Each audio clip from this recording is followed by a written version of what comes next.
Talk with spiritual लिडरको यो हाम्रो पहिलो एपिसोडमा आज हामी शिवपुरी बाबाले समाधि लिएको भूमिमा छौँ।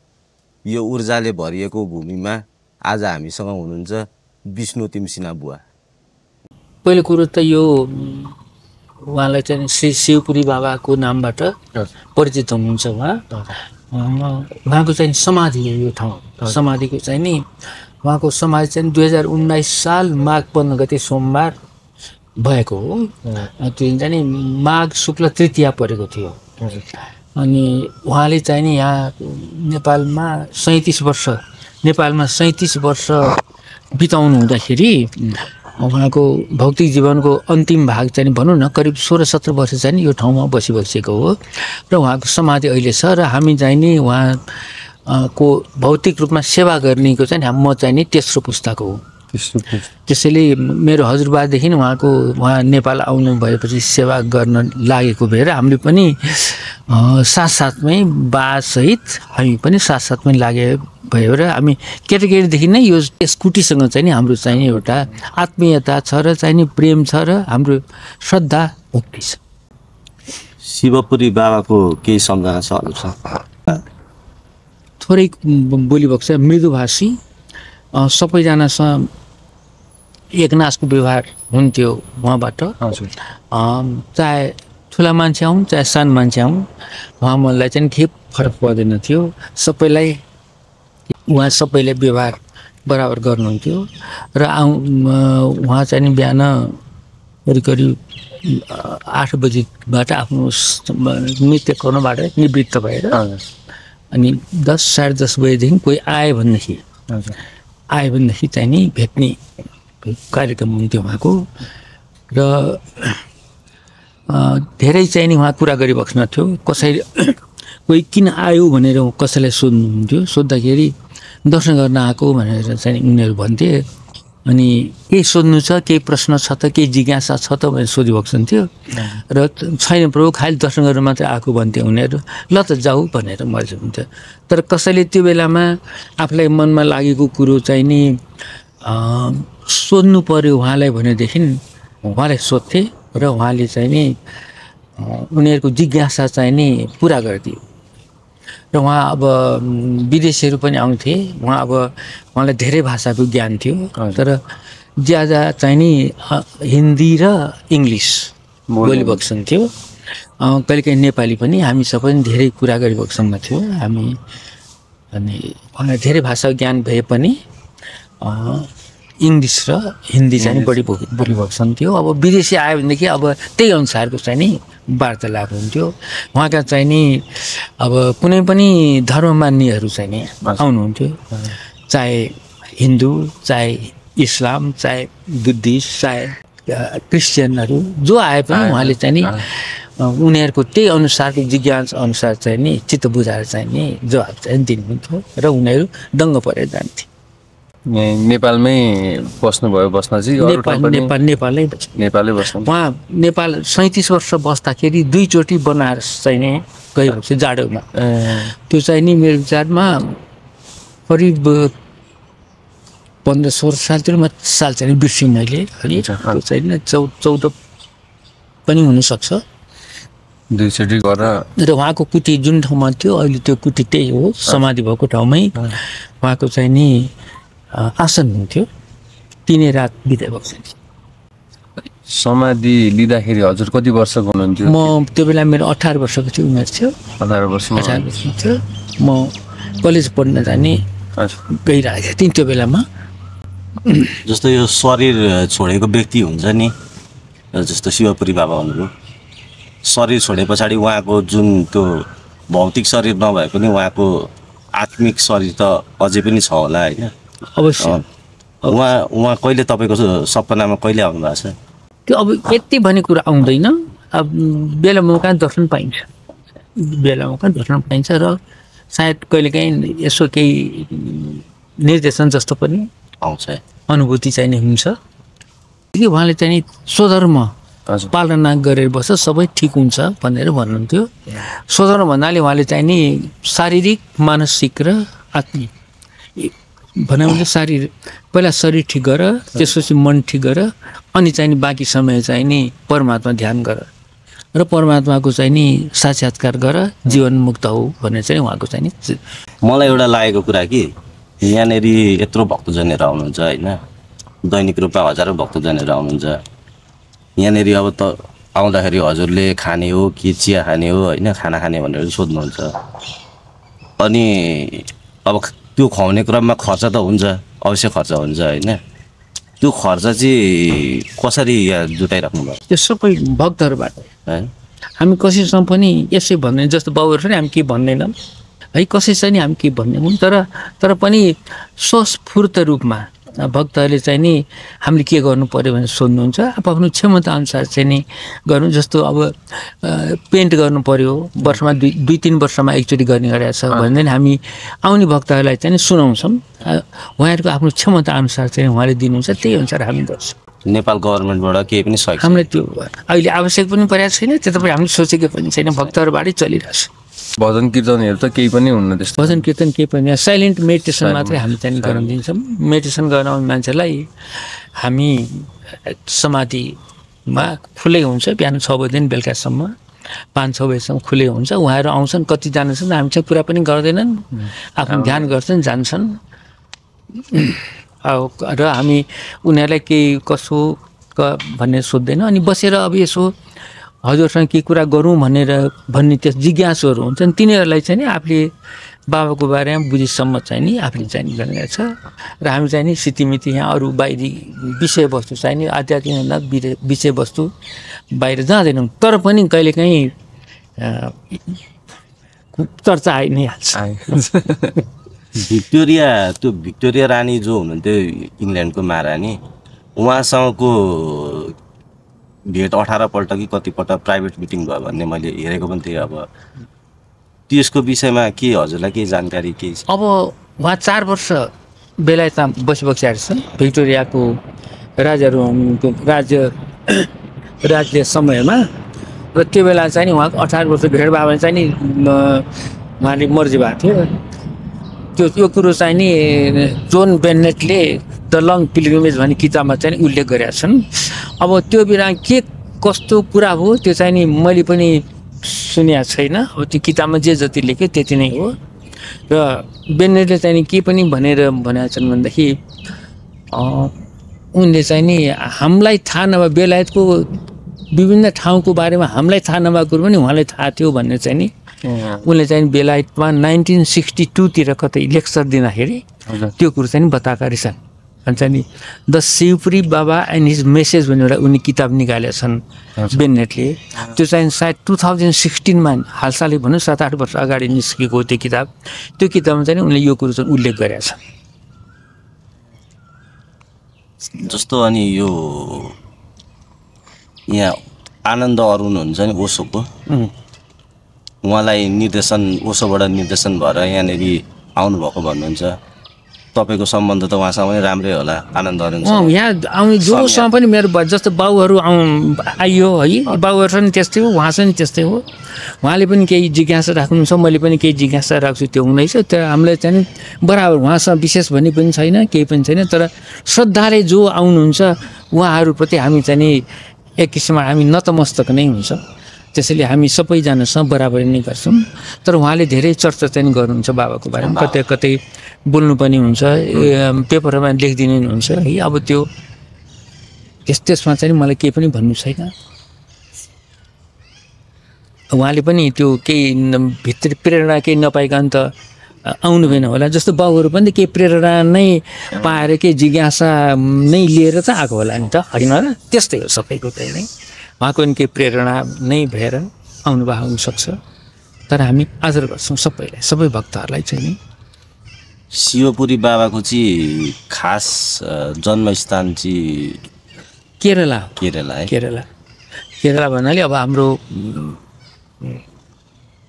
कोइम्बाटुरबाट 50-60 किलोमिटर कता अब त्यो चाहिँ नि हो। र उहाँको चाहिँ जन्म भएको चाहिँ केरला हो। र उहाँको बाजे चाहिँ नि ज्योतिष हुनुहुन्थ्यो। अनि उहाँ चाहिँ जन्मदा चाहिँ नि हाँस्नु भारी छ। हाँसेपछि अनि बाजेले अब हाम्रो कुल चाहिँ सकियो, अब चाहिँ हाम्रो कुल चाहिँ नि बढ्दैन, कुल वृद्धि हुँदैन भनेर बाजेले भविष्यवाणी गर्नुभएको छ। र उहाँले मध्य प्रदेशको अमरकण्टक भन्ने ठाउँमा चाहिँ नि तपस्या गरेर परमात्मा साक्षात्कार गरेपछि अनि श्रृङ्गेरीमा गएर चाहिँ नि सन्यास लिनुभयो। सन्यास लिएपछि अनि उहाँ चाहिँ नि करिब 40 वर्षमा विश्व भ्रमणमा चाहिँ लागेर अन्तिम भाग चाहिँ नेपालमा आएर चाहिँ शिवबाट मर्जी भएको थियो कि के भन्ने पनि सुनेको थिएँ। त्यो अब त्यसमा त म त्यति स्थितिमा त म पुग्न सक्दिनँ, तर पनि यो कुरो चाहिँ नि अब हामीले परमात्मासँग विलिन भइसकेका पुरुषसँग जे पनि त्यो अस्तित्वले जे पनि हुनसक्छ है। त्यसमा चाहिँ नि हामी यति पनि हाम्रो त्यो क्षमताभन्दा बाहिरको कुरा हो। म चाहिँ यहाँ एकदम इन्सपायर भएर आएको क्या। एकजना यहाँ मेरो दाइ हुन्छ क्या, उहाँले अनि यस्तो चाहिँ ठाउँ छ जाउँ भनेर भन्नुभयो क्या। मलाई सुरुमा केही पनि थाहा थिएन, तर जति बेला म यहाँनिर आएँ म बसे पछाडि त्यो मलाई त्यो ऊर्जा एउटा जुन आवाज भयो, त्यस पछाडि मलाई यो ठाउँ छोड्नै मन लागेन क्या। म 18 दिन कन्टिन्यू आएँ। त्यो साउन्डको टाइम थियो होला, हजुरसँग त्यतिखेर 2-4वटा कुरा पनि भएको थियो होइन।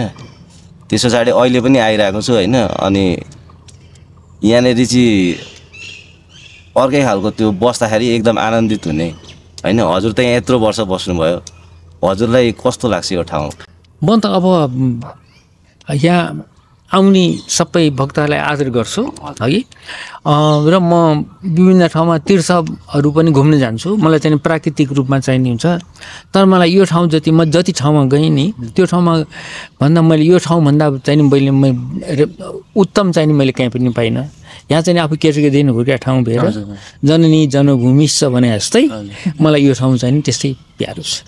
अब भनौँ न 7-8 वर्षको उमेरमा हाम्रो अब चलनअनुसार त व्रतबन्ध गर्ने भयो, गायत्री जप्ने त्यो गुरुहरूले सिकाउनु भयो होइन। त्यही अनुसार गर्दै आइयो। अब यो खालि खानेर लाउने मात्रै संसारमा जन्मेर चाहिँ काम रहन्छ।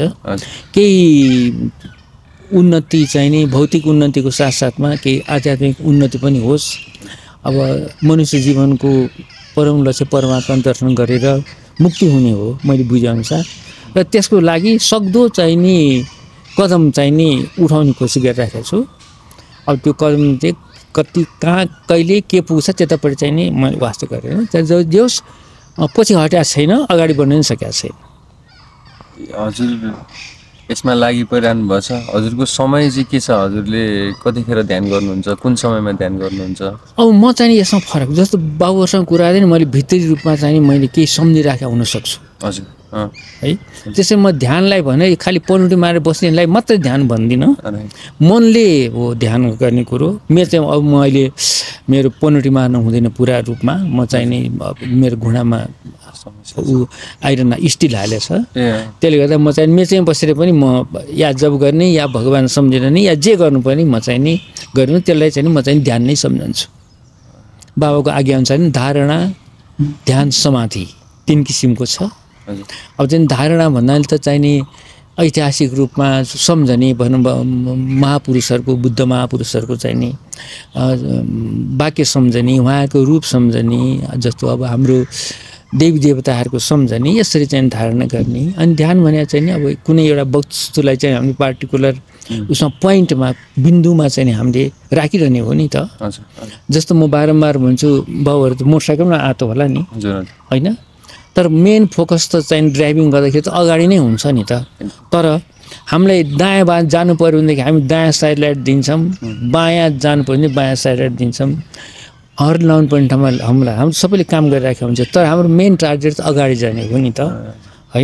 त्यसैले बेला मौकामा चाहिँ नि विवेक पुर्याएर काम गरिन्छ र बाँकी समय चाहिँ नि आफ्नो लक्ष्य चाहिँ नि हासिल गरिन्छ। भनेपछि यो बुझ्न सकिन्छ कि क्वालिटी कसरी ध्यान गर्नुपर्छ भन्ने पक्षमा म चाहिँ छैन हो। अब त्यो चाहिँ नि स्थिर आसन भयो भनेदेखि राम्रै हुन्छ। जस्तो सिसीको पानीमा 1 चम्चा बाल्लो हालिदियो भनेदेखि र हल्लायो भनेदेखि त्यो ठिक्रिन त अलिकति टाइम लाग्छ नि त, हो कि होइन? हाम्रो शरीरलाई नि म त्यस्तै पनि सम्झाएको छु। त्यसले स्थिर गर्नुको चाहिँ नि एकछिन स्टेबिलिटी ल्याउनु त पर्यो, तर चाहिँ कति बेला सकिँदैन होइन। अब कहिले आधा घन्टा 1 घन्टा वस्तु भनेर भन्यौँ अब प्राकृतिक रूपमा आउने चाहिँ नि अब हाम्रो शौचबाट निवृत्त नि हुनै पर्यो है। त्यो शौच रोकेर नै शरीर बिग्रन्छ होइन। अब यहाँ ध्यान गर्ने मान्छेहरू आउनुहुन्छ, कतिजना ध्यान गर्नुहुन्छ। आजकल त यो पेपर हुन्छ नि त, टिस्यु पेपर हाम्रो त्यो के पुछपाछ गर्ने है। त्यो उहाँहरू चाहिँ आउनुहुन्छ, सिँगान पुस्नुहुन्छ होला अथवा खोकी हुन्छ होला, त्यो उहाँहरू ध्यान गरिरहनु भएको हुन्छ, खल्तीबाट त्यो झिक्नुहुन्छ, झिकेर पुछेर त्यहीँ छोड्नुहुन्छ, त्यहीँ भैमा छोडेर घर जानुहुन्छ। हामी टिपेर बाहिर राख्छौँ। अब उहाँहरूलाई चाहिँ नि त्यो सिँगान आयो भने कन्सियसनेस चेतना त रहेछ नि, छैन र है भनेपछि त्यो त्यति आएर बाहिर आएर चाहिँ नि फालिदिएर हात धोएर यतो गएर त भइहाल्छ नि त होइन। त्यो चेतना आउने मतलबै ध्यानमा बाधा हो नि त है। त्यो बाधा भएपछि अर्कालाई बाधा पार्ने काम त गर्नु पर्यो नि त। एउटा मैले रमाइलो कुरा भएको कुरो मैले चाहिँ नि यो मान्छेहरूको यो फोहोर भन्ने कुरा काहीँ गर्नै भएन, त्यही त शरीरमा पनि गर्नु भएन, बाहिर पनि गर्नु भएन। र ध्यान भनेर आफूले गरेको कामले अर्कालाई कुनै बाधा नहोस् एकदम है, त्यो हो कुरा के। त्यहाँ बसेर चाहिँ कसैले ढ्याङढुङ गरेर गरिदियो भनेदेखि ध्यान गर्ने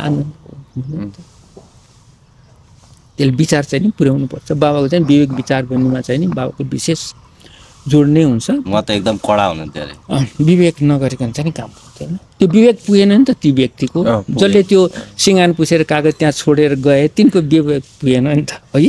ध्यान मात्रै भयो। उहाँको कस्तो त्यो तपाईँको यो कोठामा बस्दाखेरि भगवान्सँग कुरा गर्नुहुन्थ्यो भन्ने पनि सुनेको थिएँ मैले। त्यो अब त्यतापट्टि त्यति हामी नजाउँ। उहाँले चाहिँ नि अब के गर्नुहुन्छ कसो गर्नु भने उहाँको शिक्षा पालना गर्नुपट्टि लाग्यो सबभन्दा ठुलो कुरो। अब उहाँ कतै सूर्यको परिक्रमा गर्नुहुन्थ्यो भने भन्नुहुन्छ, त्यो भौतिक रूपमा चाहिँ सम्भव हुँदैन नि कसैलाई त।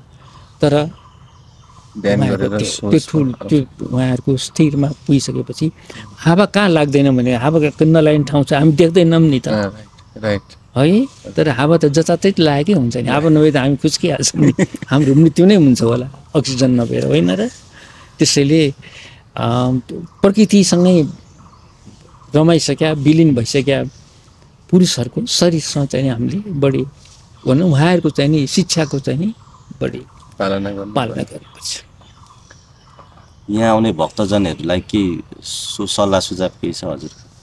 त्यो मैले जति कुरा गरेँ त्यति मात्रै अलिकति केही पालना गरिदिनु भनेदेखि त्यही नै हुन्छ है जस्तो लाग्छ मलाई चाहिँ। सफा गरिदिनु कहिलेकाहीँ त अब स्त्री जातिहरू नै आउनुहुन्छ है, उहाँहरूको शारीरिक रूपमा अनेक एउटा प्रकृति हुन्छ होइन, त्यस्तोमा चाहिँ अलिकति विचार गरिदिनुमा राम्रो हुन्छ है जस्तो लाग्छ। यसमा त्यो समयमा पनि त्यो हामीले त्यो सोध्ने कुरा नै आउँदैन है। त्यो चाहिँ त्यस्तामा कोही छन् भनेदेखि बरु हाम्रो चलन अनुसार चाहिँ गरिदियो राम्रो हुन्छ कि भन्ने मेरो भक्तको भावना हो कि होइन। त्यो एकदम सत्यको हजुरलाई मैले अब यहाँ कुरा गरेर मैले भनिहालेँ एउटा कुरा एकदमै त्यो भित्रैबाट सोध्न मन लागेको छ है।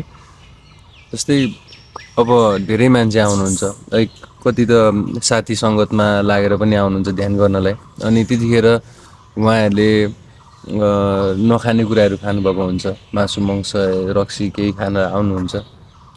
त्यो खाएर आउँदाखेरिको इफेक्ट नराम्रो हुने केहीहरू त्यो चाहिँ नि कोही चाहिँ नि पिएर नै आउनुहुन्छ।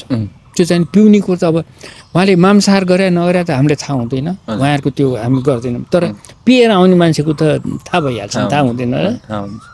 त्यस्तो कहिलेकाहीँ आउनुहुन्छ, नआउने होइन।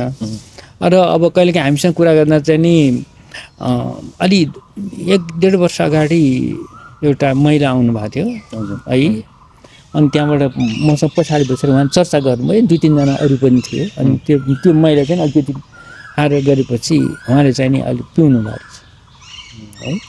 अनि के हुन नि अलि आज अलिकति यस्तो चिसो पानीतिर लाग्यो हो कि यस्तो किसिमबाट मैले जो गरेको हिजोको बानी थियो बुवा भन्नु। त्यो ध्यान गर्ने मान्छेले स्पष्ट त बताइन् नि त एकदम है। त्यो त खुसी लाग्यो मलाई, तर नआइदिएको भए हुन्थ्यो नि त होइन। उनले स्पष्ट बताइन् त्यो मलाई खुसी लाग्यो आध्यात्मिक क्षेत्रमा लाग्ने मान्छेले आफ्नो गल्ती चाहिँ नि लुकाउनु चाहिँ ठिक हुँदैन है एउटा गल्ती लुकाउनलाई हजारवटा झुट बोल्नुपर्छ त्यही पनि गल्ती लुक्दैन तर हजारवटा झुट छ भनेदेखि नि हो बा मैले गरेँ भनेर चट्ट भन्यो भनेदेखि त्यो सबै नेगेटिभ इफेक्ट पनि हुन्छ होला यहाँ त यहाँ आएर चाहिँ त्यस्तो नराम्रो कार्य गर्दाखेरि त्यो त अब सबैलाई जस्तै मेरो पनि मन गयो नि त त्यो बेन्सी चाहिँ अननेसेसरी कुरामा अरू कहाँ चर्चा गर्नुपर्नेमा के चर्चा सुन्नुपर्नेमा हल्को छैन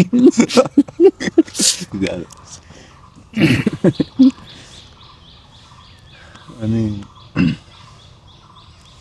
भनेपछि हजुर बसेको लगभग यहाँनिर म अब अहिले उहाँको शरीर पुरा भएकै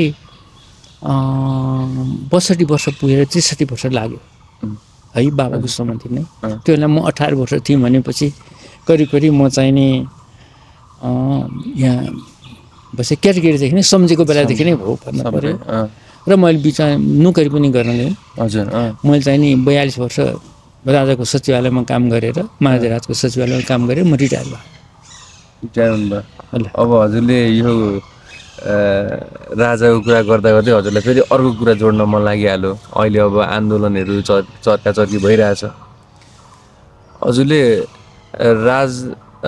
राजा कालमा राजा हुँदाखेरि हजुरले काम गर्नुभएको समयमा मान्छेले भन्छन् दुःख थियो मान्छेले भन्छ पीडा दिन्थे त्यो कुराहरू चाहिँ के हो हजुरबाट अलिकति अब सबैले अनुमति गराएको कुरा त्यसो चाहिँ मैले केही पनि भन्नु नै छैन हो मलाई बोल्न बोल्दाखेरि कसैलाई पनि म अब आफ्नो अधिकार पाएको गएर भोट दिन्छु है हजुर आफूले ठिक गरे ठिक लागेको मानिसलाई अब त्यहाँ जोसुकै म वास्तव गर्दिनँ तर चाहिँ नि म कमेन्ट चाहिँ गर्न चाहदिनँ सबैले अनुभूति त गरेकै छ भने हामीले राम्रो कुरो सबै चाहिँ दिने हो नराम्रो कुरो छोडिदिने भनेपछि हजुरले सरकारी कामै गर्नुभयो पेन्सन पकाएर राजाको सचिवालयमा भनेपछि त्यहाँ विभिन्न किसिमको काम हुन्थ्यो त्यो के काम कसो काम भने मैले भन्नु चाहिँ मेरो चाहिँ नैतिकताले दिँदैन हजुर है त्यो मेरो चाहिँ किनभने मैले त्यो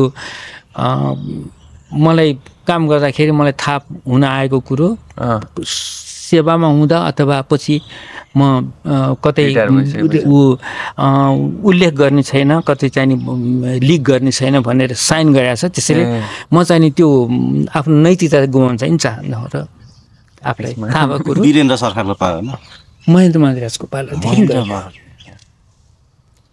भनेपछि त्यतिखेरको पेन्सन अहिलेसम्म हजुरलाई आइरहेछ कि के छ आइरहेछ नेपाल सरकारले त्यो चाहिँ गरिरहनु भएको छ त्यो पनि एकदम राम्रै हो होइन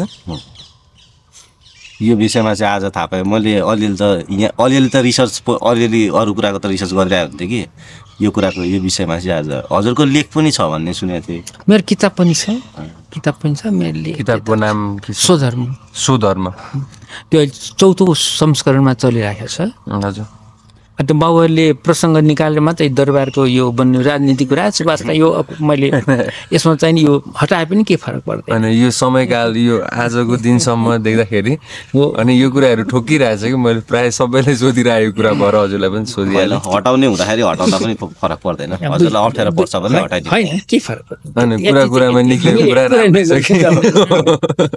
राम्रो छ के अर्को एउटा विषय मलाई जोड्न मन लाग्यो कि यहाँमा ठ्याक्क बाँदर पनि देखेँ होइन यहाँको यो जुन यो जनावरहरू छ यसको रेखदेख चाहिँ कसले गरिरहेछ कि के छ कि अब यो ठाउँमा मैले थाहा पाउँदाखेरि दिउँसै स्याल कराउँथ्यो पुष माघमा दिउँसै स्याल कराउँथ्यो स्याल 10-12-15वटा झुन्डै हिँड्थ्यो है अहिले मैले सायद यहाँ स्याल कराएको नसुने 20औं वर्ष भयो होला है अब त्यो के कारणले हो न त्यो स्यालको जनसङ्ख्या नै मरेर हो अथवा वातावरणले हो त्यो मलाई थाहा छैन तर मैले देखाए भने अहिले जङ्गलको वातावरण चाहिँ गए गुज्रेको भएको छ दिनमा 8-10 भारी पत्कर त्यो हरियो पात चाहिँ नि बोकेर चाहिँ नि डोकोमा थुन्सेमा बोकेर चाहिँ लैजान्छन् देखदै गर्ने मान्छे कोही छैन है बाटोमा चाहिँ नि अब भाइहरूले पनि देखेकै होला आउँदाखेरि बाटो त्यस्तो गए गुज्रेको बाटो छ सबै डम्पिङ साइड भएको छ टोयलेट ओपन टोयलेट तिनै छ है सबै देखेकै होला जङ्गल चाहिँ नि नाश भइरहेछ त्यो चाहिँ नि मैले एउटा चित्त दुख्छ मलाई। चित्त दुख्छ। बाबाले चाहिँ हामीलाई के भन्यो, या यो जङ्गलको कुनै पनि पात टिप्नु हुन्न भने बाबाले आज्ञा हुन्थ्यो। हामी यो पात एक पात पनि टिप्दैनौँ र हामी यहाँ रुख पनि काट्दैनौँ। सुकेर आफै चाहिँ नि सुकेको रुख बाँदरले चाहिँ नि लडाउँछ, त्यहीबाट काम चल्छ। हामी जहाँ